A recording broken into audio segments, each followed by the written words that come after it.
లేకుండా మూడు లోకాలు తిరిగి రావాలంటే ఒక్కసారి ఆ కారం బజ్జీ తింటే చాలండి. డబ్బులు ఖర్చు లేకుండా యాత్ర అంతా చేయొచ్చును. ఇక మిరపకాయ బజ్జీలో ఉండే గొప్ప తత్వం ఏంటంటే, ఎవరైనా డబ్బు ఖర్చు పెట్టేది ఆనందించడానికి కానీ ఏడవడానికి కాదు కదా.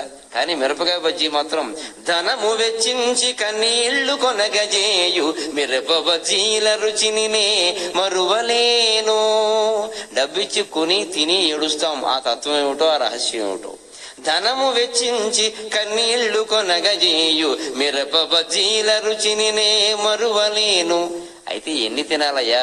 ఒకటో రెండో మంచిదే, ఒకటో రెండో మంచిదే, ఎక్కువైన సచిన్ టెండూల్కరుడు మాకు సాటిరాడు. ఇక అక్కడి నుంచి రన్స్ తీయడం ప్రారంభించాలి. ఇంటికి వచ్చాక ఎక్కడి నుంచి ఎక్కడికి అనేది నేను చెప్తే బాగుండదు, కానీ టెండూల్కర్ కూడా ఆ రన్స్ విషయంలో మనకి సరిపోడు. అది మిరపకాయ బజ్జీ తప్ప.